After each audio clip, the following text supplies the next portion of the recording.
Oma dan Opa dikasihi di dalam nama Tuhan Yesus Kristus. Shalom, Jauhan.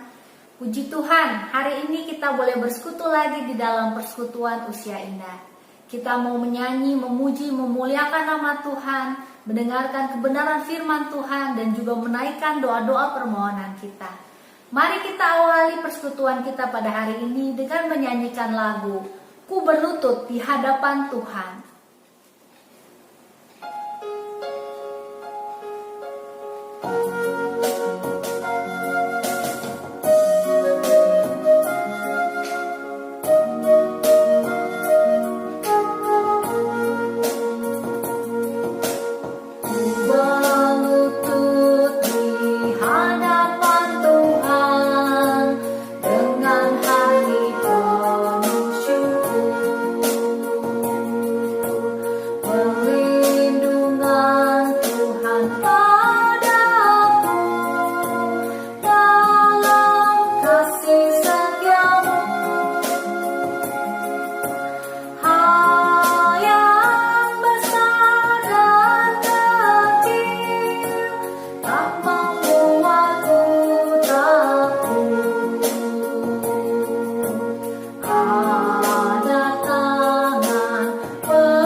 Mari kita berdoa. Bapa yang ada di dalam surga, kami bersyukur Tuhan atas penyertaan Tuhan di dalam kehidupan kami. Sehingga kami boleh melewati satu hari lagi bersama dengan kasih Tuhan. Tuhan, pada hari ini kami mengakui kesalahan-kesalahan kami mohon ampun Tuhan. Kiranya Engkau berkenan menyucikan kesalahan-kesalahan kami dengan darah anak-Mu yang tertumpah di kayu salib. Biarlah kami boleh layak untuk menaikkan doa-doa kami, memuji dan memuliakan nama Tuhan.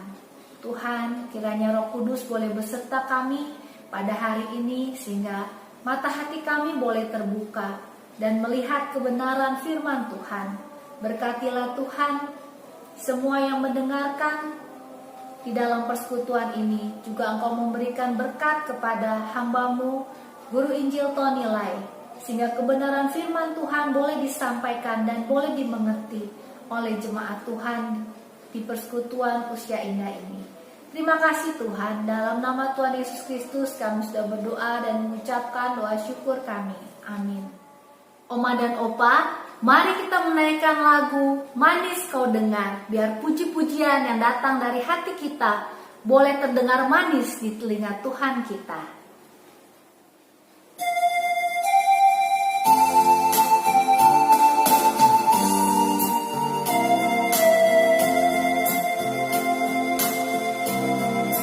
Ya Tuhanku, aku hendak bernyanyi bagimu selama ku hidup. Ya Allahku, aku hendak bermazmur bagimu selagi ku ada. Inilah yang ku renungkan setiap waktu, nyanyian pujian dan pengagungan kepadamu.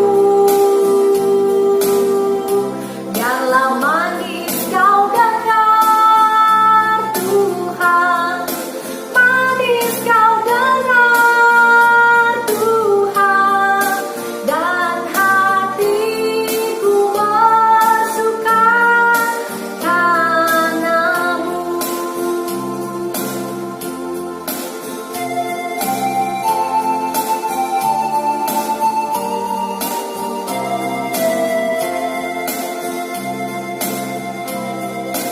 Ya Tuhanku, aku hendak bernyanyi bagimu selama ku hidup. Ya Allahku, aku hendak bermazmur bagimu selagi ku ada. Inilah yang ku renungkan setiap waktu, nyanyian pujian dan pengagungan kepadamu. Biarlah manis kau dengar Tuhan, manis kau dengar Tuhan, dan hatiku bersuka karenamu.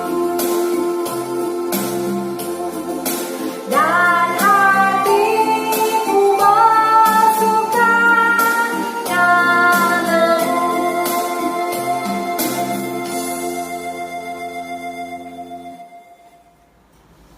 Selamat pagi teman-teman lansia yang di rumah. Apa kabar? Pasti sehat-sehat saja. Tuhan selalu berkati, bersukacita di dalam Tuhan. Ini hari saya mau bacakan firman Tuhan dari Mazmur 100 ayat 1 sampai 5. Nanti lanjut baru pakai Mandarin. Bersorak-soraklah bagi Tuhan, hai seluruh bumi. Beribadahlah pada Tuhan dengan sukacita. Datanglah ke dalamnya dengan sorak-sorai. Ketahuilah bahwa Tuhanlah Allah. Dialah yang menjadikan kita dan punya dialah kita, umatnya dan kawan domba gembalanya. Masuklah melalui pintu gerbangnya dengan nyanyian syukur, ke dalam perantaraan dengan puji-pujian. bersyukurlah kepadanya dan pujilah namanya. Sebab Tuhan itu baik, kasih setianya untuk selama-lamanya, dan kepersetiaannya tetap turun-temurun. Nah, sekarang Mandarinnya. 诗篇100第1节读到第5节。普天下当向耶和华呼唤，你们当若一时，奉耶和华当来向他歌唱。你们当晓得耶和华是神，我们是他造的，也是他的，我们是他的民，也是他草场的羊。当称谢进入他的门，当感谢进入他的院，当感谢他，称颂他的名，因为耶和华本为善，他的慈爱存到永远，他的信实直到万代。Oma dan Opa, sebelum mendengarkan kebenaran firman Tuhan yang akan disampaikan oleh Guru Injil Tony Lai, kita akan menyiapkan hati kita dengan menyanyikan lagu Lebih Mengenal Engkau.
Selamat pagi, Bapak Ibu, saudara-saudara yang terkasih dalam Tuhan kita Yesus Kristus.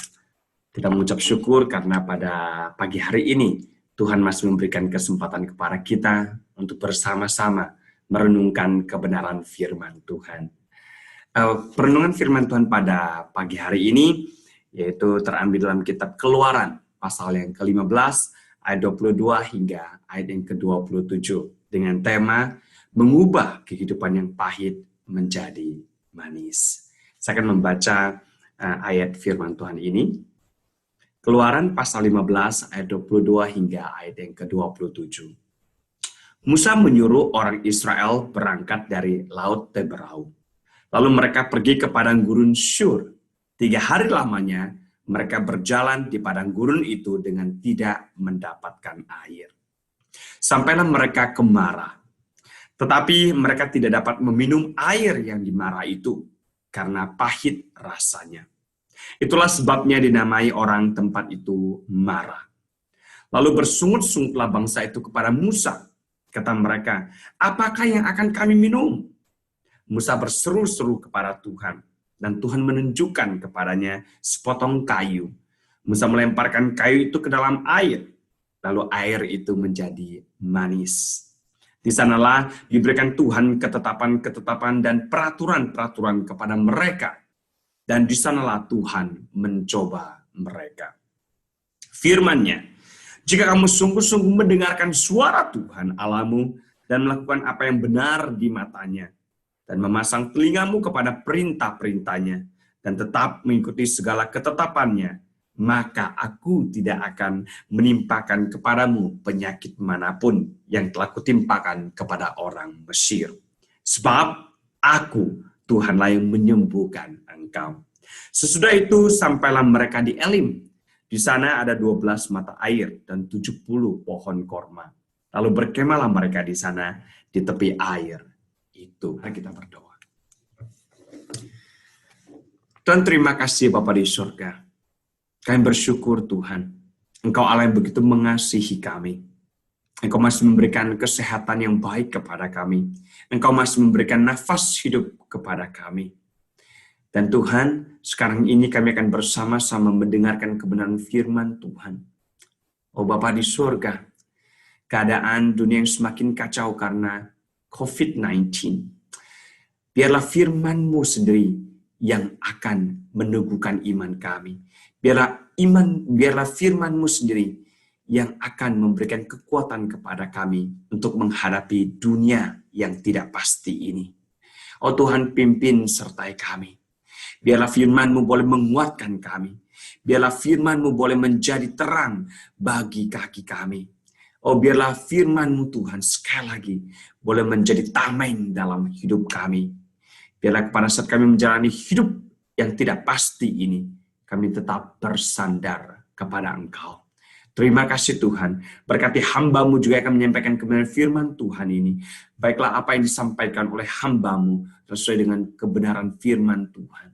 Sesuai dengan kehendak-Mu. Sehingga setiap kami yang mendengarkan, setiap kami yang memberitakan, boleh sungguh-sungguh dikuatkan. Terima kasih Tuhan.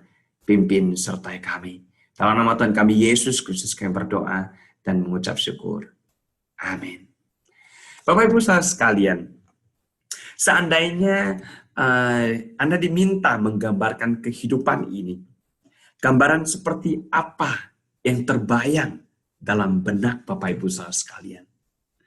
Saya percaya pasti ada banyak jawaban dan mungkin berbeda satu dengan lainnya. Mungkin ada yang menggambarkan hidup ini seperti roda.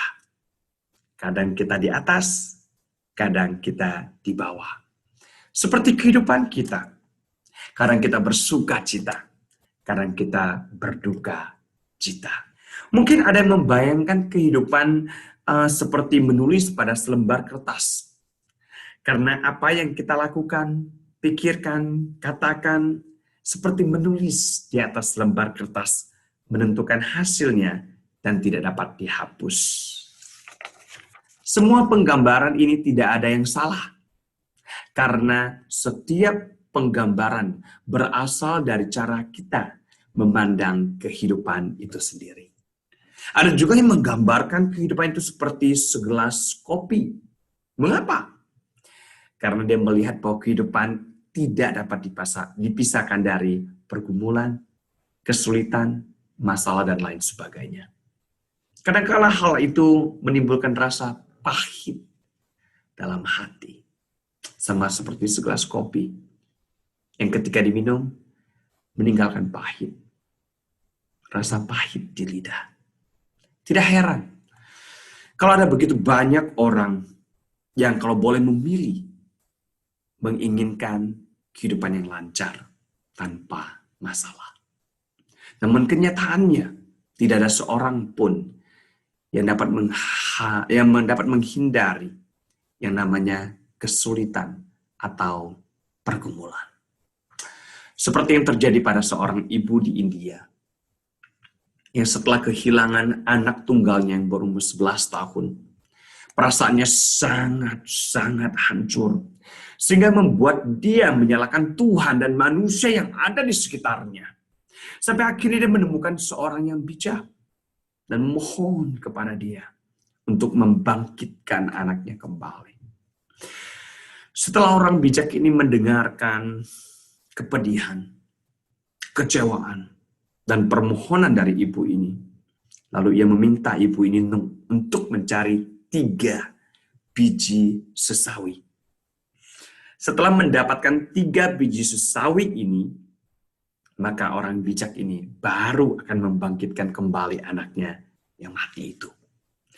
Tetapi ingat, kata orang bijak itu kepada ibu ini, 3 biji sesawi ini harus didapatkan dari 3 keluarga yang sama sekali tidak pernah mengalami permasalahan, kesusahan, pergumulan, dan penderitaan dalam kehidupan mereka. Akhirnya ibu ini dengan semangat sekali pergi untuk mencari keluarga yang sama sekali tidak pernah mengalami permasalahan dan penderitaan dalam kehidupan mereka.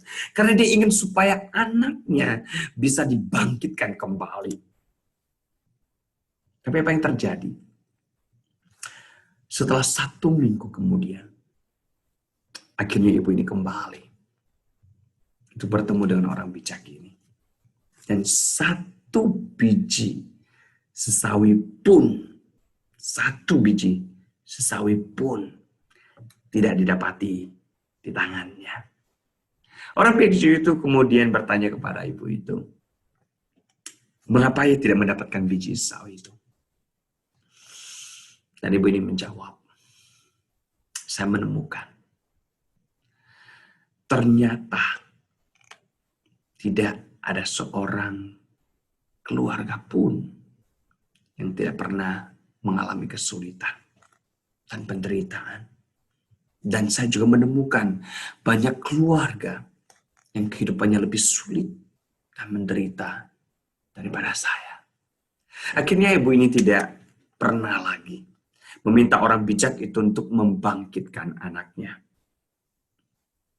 Karena ia menyadari penderitaan adalah hal yang wajar dan merupakan bagian dari kehidupan manusia. Bapak Ibu saudara yang terkasih, walaupun kesulitan atau penderitaan merupakan bagian dari kehidupan kita, tapi kita sebagai orang yang percaya kepada Tuhan, kita bisa mengubah yang pahit itu menjadi manis. Seperti kita meminum segelas kopi, panas, seteguk demi seteguk masuk ke dalam mulut, memang terasa pahit. Tetapi setelah masuk ke tenggorokan, akan terasa manis. Jadi bagaimana kita bisa mengubah kehidupan yang pahit itu menjadi manis? Rahasianya adalah yang pertama, kita harus mengetahui bahwa penderitaan adalah pengujian yang daripada Tuhan. Mari kita lihat bersama-sama latar belakang dari ayat ini. Tuhan menyuruh bangsa Israel berjalan melewati padang Syur. Setelah 3 hari berjalan di padang gurun, di bawah panas terik matahari, persediaan air mereka mulai habis. Tapi tidak satu pun mata air yang mereka temukan. Sampai akhirnya Tuhan memimpin mereka sampai ke Marah. Dan melihat ada air di sana. Bapak Ibu saudara, coba Anda bayangkan. Dalam keadaan haus, lelah berjalan 3 hari, lalu panas, matahari, terik matahari. Saya membayangkan pada saat mereka melihat ada air di depan mata mereka. Mereka pasti berlomba-lomba. Mereka pasti berlari-lari untuk memperebutkan air itu. Tapi betapa kecewanya mereka. Ternyata air itu tidak dapat diminum. Karena rasanya sangat-sangat pahit.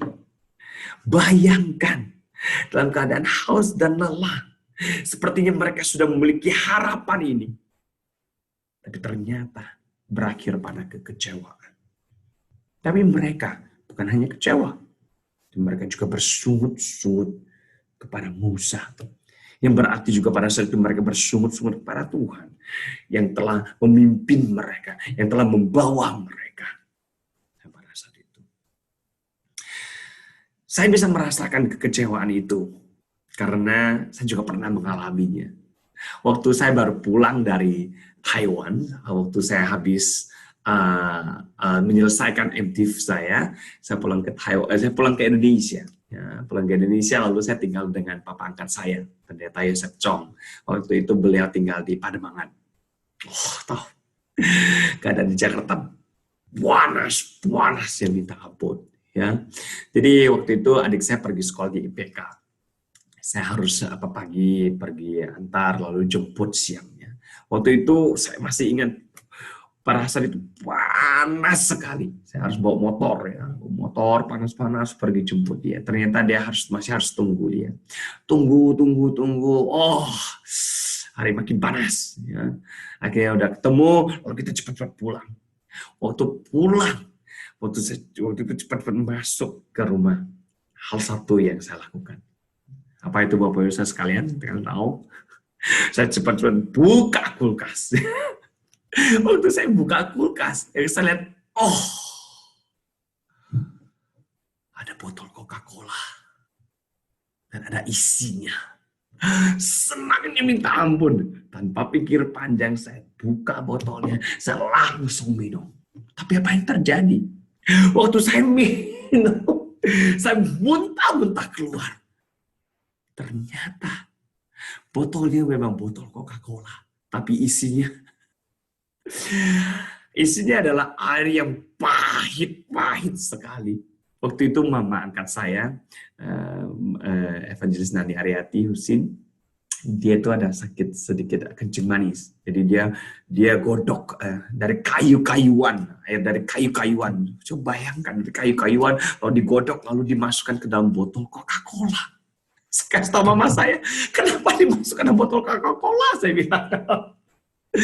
Wah, saking itunya saya muntah-muntah. Karena pahit sekali. Pemirsa sekalian, seperti dalam kehidupan kita, kita juga sering kali menghadapi hidup yang pahit. Ini keluarga kita. Mungkin kesehatan kita. Mungkin perekonomian kita. Apa respon kita pada saat kita menghadapi persoalan itu? Apa kita seperti orang Israel? Pada saat mereka menghadapi area yang pahit itu, mereka mulai bersungut-sungut kepada Musa. Yang juga artinya mereka bersungut-sungut kepada Allah. Ataukah kita dapat tetap bersandar kepada Tuhan dan mengetahui bahwa ada sebagian penderitaan yang kita alami adalah ujian yang daripada Allah kepada kita. Seperti ayat yang ke-25b, di sana dikatakan, di sanalah Tuhan Allah mencoba mereka. Kalau kita ingin kehidupan kita yang pahit berubah menjadi manis, hal yang pertama yang harus kita ketahui adalah bahwa sebagian penderitaan kita yang kita alami adalah pengujian dari Allah. Bapak Ibu saudara yang terkasih, kita harus mempunyai satu konsep, yaitu apabila di dalam Alkitab mengatakan bahwa Allah menguji manusia, pasti tidak ada motivasi yang jahat atau jelek di dalamnya. Sebaliknya, tujuannya adalah penuh dengan belas kasihan dan pengajaran di dalamnya. Supaya setiap orang yang melewati pengujian ini, imannya semakin berharga. Imannya semakin bertambah. Imannya semakin dewasa. Imannya semakin dewasa. Seperti seorang pelatih renang yang ingin melatih perenangnya untuk menjadi seorang perenang olimpiade. Pasti pelatih akan memberikan latihan yang sangat sulit dan berat kepada perenang itu. Latihan yang sulit dan berat ini sebenarnya tidak ada motivasi yang jelek. Tidak ada motivasi yang jahat kepada perenang ini. Malahan melalui latihan yang sulit, latihan yang berat ini, perenang ini akan semakin maju dan semakin menjadi seorang perenang yang handal. Sehingga suatu hari dia boleh memenangkan olimpiade itu. Begitu juga dengan Tuhan. Pada saat Tuhan menguji manusia, ada hal yang indah yang ingin Tuhan berikan kepada manusia. Supaya imannya terus bertumbuh, terus bertambah. Menjadi seorang yang tahan uji. Menjadi seorang Kristen sejati. Jadi Bapak Ibu Saudara sekalian, pada saat kita menghadapi pahitnya kehidupan ini, kesulitan atau penderitaan dalam hidup ini, dan jika kita bisa mengerti bahwa penderitaan atau kepahitan ini adalah ujian yang berasal dari Tuhan, maka kita sudah melangkah ke dalam kehidupan yang manis. Kehidupan yang manis. Ada pasangan suami istri yang sudah menikah beberapa lama, tetapi masih belum mempunyai keturunan. Dan sejak 10 tahun yang lalu, sang istri ini sudah terlibat aktif dalam kegiatan untuk menentang aborsi. Karena menurut pandangannya, aborsi berarti membunuh seorang anak. Setelah sekian tahun, kurang lebih 10 tahun mereka berumah tangga, akhirnya sang istri hamil. Sehingga pasangan tersebut begitu bahagia. Mereka menyebarkan kabar ini kepada semua orang. Kepada family-nya, kepada teman-temannya, kepada sahabatnya, melalui Facebook, melalui Instagram, dan lain sebagainya. Supaya seluruh dunia boleh tahu bahwa mereka sudah hamil. Istrinya sudah hamil. Semua orang ikut bersuka cita dengan mereka. Dokter menemukan bayi kembar dalam perutnya. Itu seorang bayi laki-laki dan perempuan. Dan ini merupakan double sukacita bagi keluarga ini. Sangat-sangat bersuka cita. Tetapi, setelah beberapa bulan, sesuatu yang buruk terjadi. Bayi perempuan ini mengalami kelainan. Dan ia mungkin tidak bisa hidup sampai masa kelahirannya tiba. Dan kondisinya juga dapat mempengaruhi kondisi daripada bayi laki-laki itu. Jadi dokter menyarankan untuk dilakukan aborsi untuk anak perempuannya. Demi kesehatan dari sang ibu dan anak laki-laki. Berita ini seperti petir di siang bolong bagi keluarga ini. Fakta ini membuat keadaan menjadi terbalik. Baik sang suami maupun istri mengalami depresi yang sangat dalam.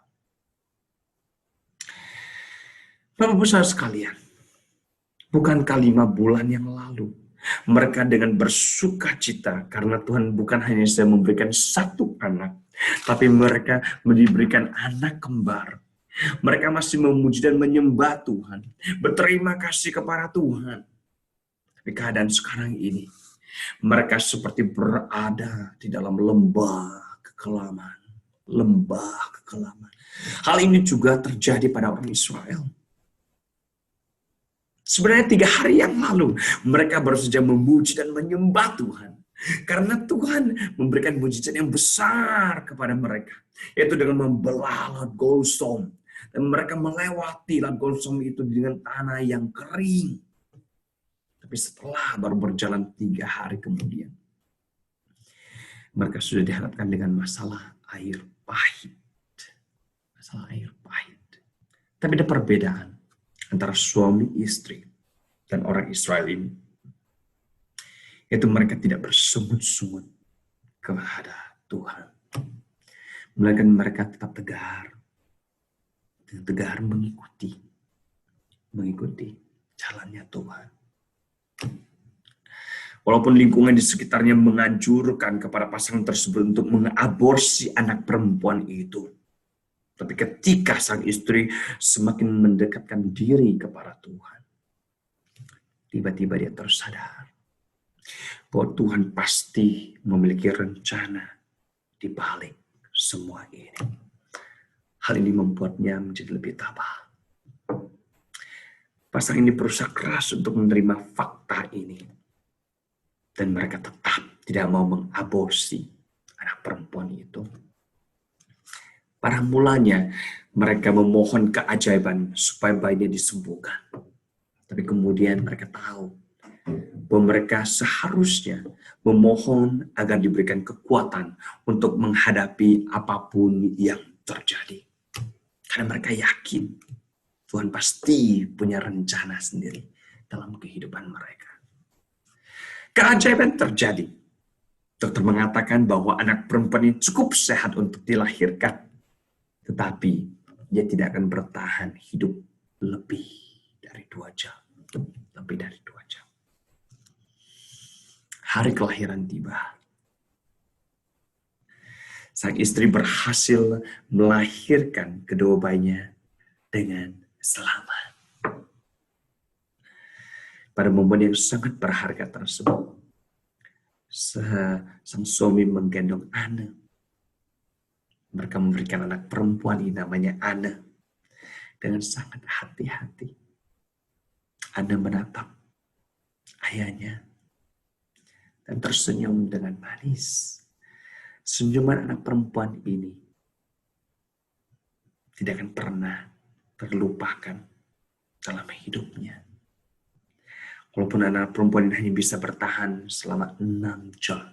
Selama 6 jam dalam hidupnya.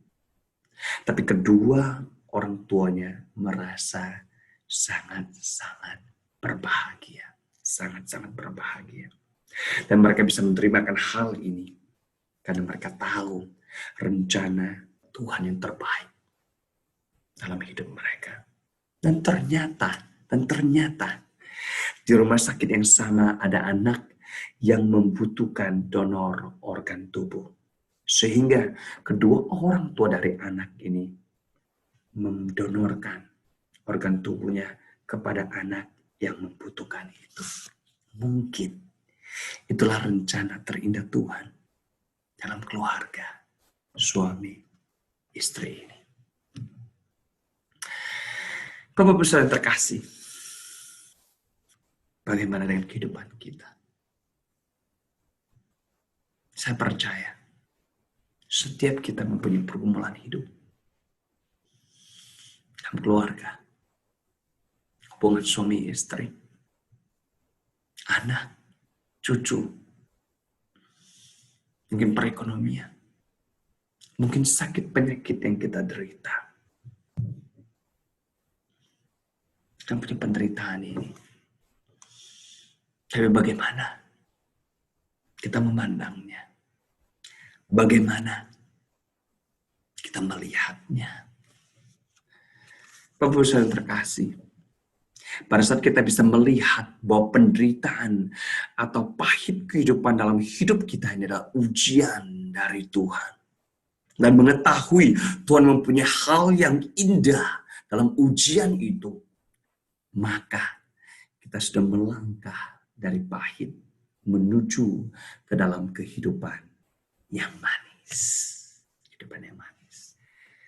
Hal kedua, jika kita ingin mengubah kehidupan yang pahit menjadi manis, rahasianya adalah kita harus mengetahui untuk mengubah hidup yang pahit menjadi manis, manusia mempunyai tanggung jawab. Manusia mempunyai tanggung jawab. Di ayat ke-26 di sana dikatakan, Jika kamu sungguh-sungguh mendengarkan suara Tuhan Allahmu dan melakukan apa yang benar di matanya dan memasang telingamu kepada perintah-perintahnya dan tetap mengikuti segala ketetapannya, maka aku tidak akan menimpakan kepadamu penyakit manapun yang telah kutimpakan kepada orang Mesir. Sebab aku, Tuhanlah yang menyembuhkan engkau. Kalau kita ingin mengubah hidup yang pahit menjadi manis, kita harus mendengarkan perintah-perintahnya, mengikuti segala ketetapannya. Arti dari kedua kalimat ini adalah kita harus taat kepadanya. Kita harus taat kepadanya. Yaitu kita rela berbalik kepada Tuhan, membiarkan Tuhan turut campur tangan dalam permasalahan kita. Pada saat kita rela taat kepada Tuhan, maka Tuhan tidak akan menimpakan kepada kita penyakit manapun yang telah Tuhan timpakan kepada orang Mesir. Sebab Tuhanlah yang menyembuhkan engkau. Tuhanlah yang menyembuhkan engkau. Bapak Ibu Saudara sekalian, mungkin kita merasa aneh.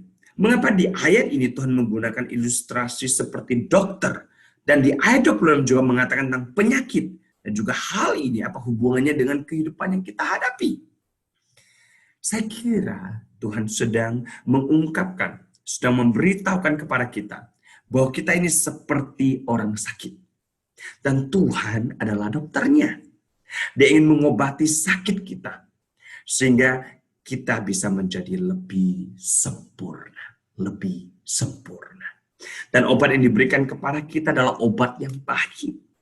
Dan pada saat kita mau menerima atau meminum obat yang pahit ini dan membiarkan tercampur tangan di dalamnya, maka Tuhan bisa mengubah hidup kita yang pahit itu menjadi manis. Yang pahit itu menjadi manis. Jadi Bapak Ibu Saudara sekalian, dalam masalah ketaatan, Musa menjadi teladan yang sangat baik. Yaitu pada saat mereka menghadapi air pahit, Musa dan orang Israel mempunyai respon yang tidak sama. Orang Israel bersungut-sungut kepada orang Israel itu bersungguh-sungguh itu kepada manusia. Yang artinya mereka tidak bersedia dan menolak untuk meminum obat yang pahit ini. Tapi Musa pada saat menghadapi masalah air pahit itu, responnya adalah dia bersedia menerima hal ini. Artinya dia bersedia menerima atau meminum obat yang pahit itu. Sehingga dia berseru-seru kepada Tuhan. Dia membiarkan Tuhan tercampur tangan di dalamnya. Dan karena ketaatan Musa untuk meminum obat yang pahit itu, akhirnya Tuhan tercampur tangan. Tuhan memerintahkan Musa untuk mengambil sepotong kayu dan melemparkannya ke dalam air itu. Dan sungguh ajaib. Karena ketaatan dari Musa, air yang tadinya pahit itu telah menjadi manis. Telah menjadi manis. Bapak Ibu Saudara sekalian, contoh konkret yang bisa kita lihat dari permasalahan ini, ketaatan di masa kesulitan adalah Yusuf. Kita tahu Yusuf pada saat itu masih sangat muda. Dia tidak disukai oleh koko-kokonya. Ya, dia disukai oleh kokonya dia karena Yusuf seringkali melaporkan hal-hal yang tidak baik dari koko-kokonya kepada papanya. Sehingga mereka dimarahin, sehingga mereka dinasehati. Sehingga koko-kokonya sangat benci kepada Yusuf, tidak suka kepada Yusuf. Suatu hari, ya, pada saat papanya meminta Yusuf untuk pergi melihat apa yang sedang dikerjakan oleh kokonya. Kokonya itu sangat tinggi, sangat benci sama dia. Pada saat melihat Yusuf datang, mereka ingin membunuh dia. Ya, tapi ada satu kokonya bilang, jangan, dia masih adik kita. Ya, kita kasih dia pelajaran. Dan ternyata apa yang mereka lakukan, kini mereka menjual Yusuf ke orang Midian. Kehidupan, kesulitan, kepahitan dalam hidup Yusuf dimulai. Ya, pas itu Yusuf dibawa ke Mesir. Dia bawa ke Mesir, apa yang terjadi? Oh, dia dibeli sama Potifar. Ya, sama Potifar. Dan ternyata dia, Tuhan tetap menjaga dia. Ya, Tuhan tetap menjaga, Tuhan tetap memelihara kehidupannya. Karena kenapa? Dia taat. Ya. Sampai pada suatu hari, itu istri Potifar ingin mengajak dia tidur bersama. Ya, menggoda dia. Ya, ternyata, sebenarnya Yusuf bisa apa? Yusuf tentu saja mungkin darah mudanya mungkin masih darah mudanya masih mengalir ya. Istri Potifar, kalau kita tahu Potifar adalah orang yang penting dalam kerajaan Mesir. Istrinya pasti cantik sekali. Ya. Pada saat dia menggoda Yusuf bisa saja apa? Potifar tidak ada masalah, gitu loh. Tapi apa yang dikatakan oleh Yusuf kepada istri Potifar? Yusuf taat kepada perintah Tuhan. Yusuf tidak mau mengecewakan Tuhan. Yusuf tidak mau mengecewakan Tuhan.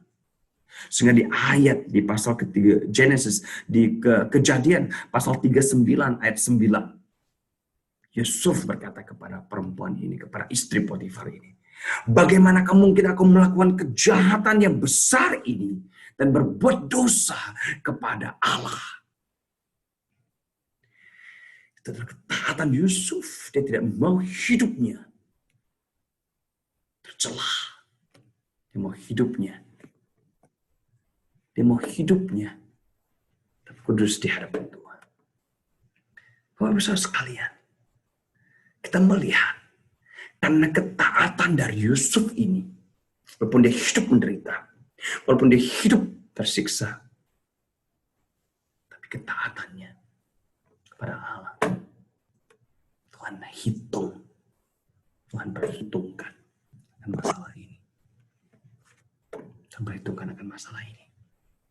Bapak besar sekalian, setelah itu dia dipenjara, tapi dia tetap bersandar kepada Tuhan, tetap taat kepada Tuhan, tetap mengikuti perintah Tuhan dalam hidupnya. Sampai akhirnya Yusuf menjadi orang nomor dua di Mesir. Karena ketaatan dari Yusuf ini, hidupnya tadinya pahit, akhirnya menjadi manis. Bapak Ibu Saudara sekalian, dalam kehidupan kita, apakah dalam kepahitan, pergumulan dalam hidup kita membuat kita tetap taat kepada Tuhan, tetap menuruti perintah-perintah Tuhan, sehingga suatu hari nanti kita bisa seperti Yusuf. Kita bisa merasakan manisnya kehidupan ini. Saya tahu penderitaan, kesulitan dalam hidup kita terkadang membuat kita down. Terkadang membuat kita sepertinya tidak bisa melewati hidup ini. Seperti saya ingin keluar daripada hidup ini. Bapak bisa sekalian, kata firman Tuhan, kita bisa mengubah kehidupan yang pahit ini menjadi manis. Bila pertama kita tahu bahwa penderitaan adalah ujian yang daripada Allah. Itu akan mengubah cara pandang kita, dan kita sudah melangkah kepada kehidupan yang manis. Dan yang kedua, pada saat kita menghadapi permasalahan ini, kita harus tahu, kita harus bertanggung jawab. Itu tetap taat kepada Tuhan, sehingga kita akan hidup dalam kehidupan yang manis nantinya. Mari kita serahkan seluruh hidup kita ke dalam tangan Tuhan. Ya Tuhan yang memimpin, ya Tuhan yang mengatur kehidupan kita. Tugas kita adalah kita harus tetap taat tetap taat menjalaninya bersama dengan Tuhan. Saya percaya satu hari nanti kita akan menikmati manisnya kehidupan bersama dengan Tuhan. Mari kita berdoa. Tuhan, terima kasih Tuhan. Hamba-Mu telah berhenti berbicara. Tapi biarlah Tuhan, Roh Kudus terus berbicara dalam kehidupan setiap jemaat-Mu.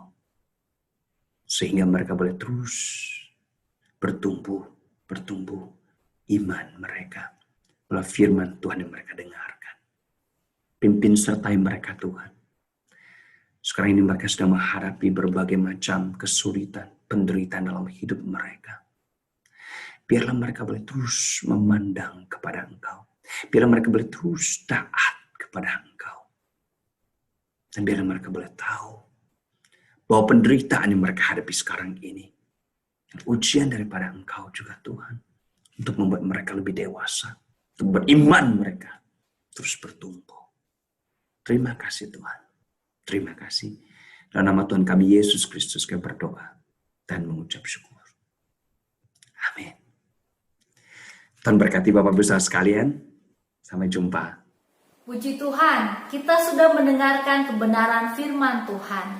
Penderitaan yang kita alami sementara ini adalah hanya sebagai ujian daripada Tuhan. Dan biarlah kita boleh taat, sehingga hidup kita yang pahit boleh berubah menjadi manis. Mari kita menyanyikan lagu Ku Taat Perintah-Mu.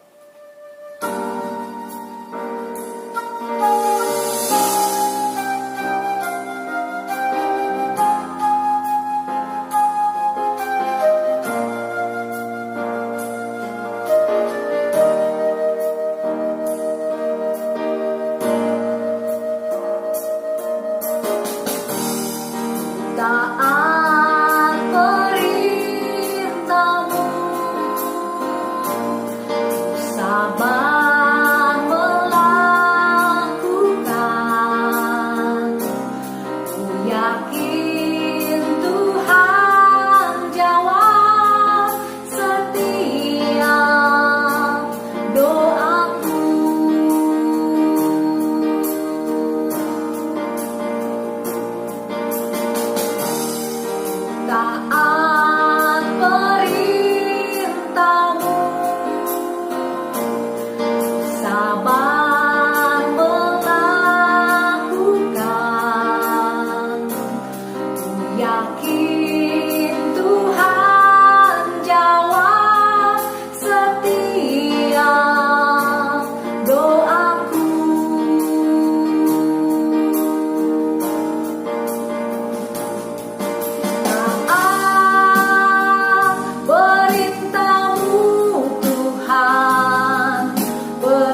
Bapa, tiba saatnya kita memberikan persembahan yang terbaik bagi Tuhan sambil menyanyikan lagu Beri Syukur.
Mari kita berdoa. Bapa kami yang ada di dalam surga, kami bersyukur karena Tuhan memberikan kami kesempatan untuk memberikan persembahan kami. Tuhan, kiranya Engkau berkenan menerima persembahan kami ini dan memberkatinya, sehingga sungguh Tuhan boleh menjadi saluran berkat bagi sesama kami. Terima kasih Tuhan, di dalam nama Tuhan Yesus Kristus, kami sudah berdoa dan mengucapkan doa syukur kami. Amin. Mari kita bersatu hati di dalam doa. Bapa di surga, saat ini kami boleh bersyukur kepada Engkau karena segala kebaikan-Mu. Tuhan tetap memelihara kami hari lepas hari. Tuhan tetap menyertai hidup kami, sehingga saat ini Tuhan kami juga boleh dikuatkan melalui firman Tuhan. Kami bersyukur untuk firman Tuhan hari ini, di mana sekali lagi Tuhan mengutus penginjil Tony Lai untuk membawakan firman Tuhan untuk usia indah. Terima kasih Tuhan, kiranya Engkau memberkati Tony Lai di dalam kesehatannya, di dalam studinya, dan juga bagi keluarganya, istri dan anaknya yang saat ini sedang ada di luar negeri. Tuhan juga menyertai hidupnya. Jauhkan dari segala bahaya, wabah, penyakit, jauhkan dari malapetaka, jauhkan dari segala hal-hal yang tidak baik, karena Tuhan menolong, Tuhan menyertai. Tuhan tambahkan hikmat untuk penginjil Tony Lai, sehingga ia boleh makin berhikmat untuk bisa memuliakan nama Tuhan, melayani Tuhan. Terima kasih Tuhan, Kau berkati Tuhan. Saat ini kami juga menyerahkan Ingpik yang di dalam pemulihan kesehatannya, dan juga Ibu Susan, dan juga Bapak Rea, dan juga Pendeta Daudi yang baru saja pasang ring di bagian jantungnya. Kiranya Tuhan menolong, Tuhan jamah di dalam pemulihannya. Biarlah keempat saudara kami ini diberikan kekuatan, sukacita dari Tuhan, pemulihan dari Tuhan. Begitu juga dan Tante Pitnya yang saat ini kakinya juga sakit Tuhan, di mana ia harus menjalani, menurut dokter harus menjalani penyuntikan di bagian tulang belakangnya. Kiranya Tuhan turut campur tangan, Tuhan tolong Tuhan, sehingga ia tidak perlu disuntik, tapi karena jamahan dari Tuhan, disembuhkan oleh Tuhan. Begitu juga dengan saudara-saudara kami yang mungkin saat ini di dalam pergumulan hidupnya ada sakit penyakit. Tuhan tolong, Tuhan jamah mereka satu persatu. Terima kasih Bapak, kami menyerahkan juga persekutuan usia indah di dalam merayakan Natal bulan Desember. Kira Engkau Tuhan juga memberkati hamba Tuhan yang melayani nanti. Tuhan juga menyertai, Tuhan menolong, dan juga memberikan kepada penguruh hikmat dari sorga apa yang harus kami lakukan sehingga boleh memuliakan nama Tuhan melalui pelayanan elektro. Tuhan tolong, Tuhan menyertai. Terima kasih Tuhan, kami juga menyerahkan bangsa dan negara kami ke dalam tangan kuasa-Mu. Tuhan sertai tim dokter yang sedang mengadakan uji klinis Tuhan untuk vaksin. Kiranya semua ini boleh berjalan dengan lancar karena penyertaan Tuhan, pertolongan Tuhan, sehingga vaksin ini boleh berhasil dengan baik. Terima kasih Tuhan, karena tanpa Tuhan turut campur tangan, maka ini tidak bisa berhasil. Tetapi karena Tuhan berbelas kasihan, maka vaksin ini akan berhasil karena penyertaan-Mu. Itu juga dengan bangsa dan negara kami. Tuhan memberkati pemerintah, memberi hikmat dari sorga, sehingga ia boleh memerintah bangsa dan negara kami dengan penuh hikmat dari Tuhan. Begitu juga dengan pilkada, kiranya Tuhan tolong supaya ketentraman masyarakat, supaya semuanya boleh berjalan dengan baik. Kami menyerahkan juga semuanya ke dalam tangan kuasa-Mu. Dan pemulihan ekonomi Tuhan, kiranya Tuhan turut campur tangan. Terima kasih Bapak, semuanya kami serahkan ke dalam tangan kuasa-Mu. Dalam nama Tuhan Yesus kami berdoa. Amin. Oma dan Opa, sebelum mengakhiri persekutuan kita pada hari ini, mari kita berdoa Bapa kami, dan setelah itu menyanyikan lagu Bapa Terima Kasih. Bapa kami yang ada di dalam surga, dikuduskanlah nama-Mu, datanglah kerajaan-Mu, jadilah kehendak-Mu di bumi seperti di surga. Berilah pada hari ini makanan kami yang secukupnya, dan ampunilah kesalahan kami, seperti kami pun mengampuni orang yang bersalah kepada kami. Dan janganlah masukkan kami ke dalam pencobaan, tetapi lepaskanlah kami daripada yang jahat. Karena Engkaulah yang punya kerajaan dan kuasa dan kemuliaan sampai selama-lamanya. Amin.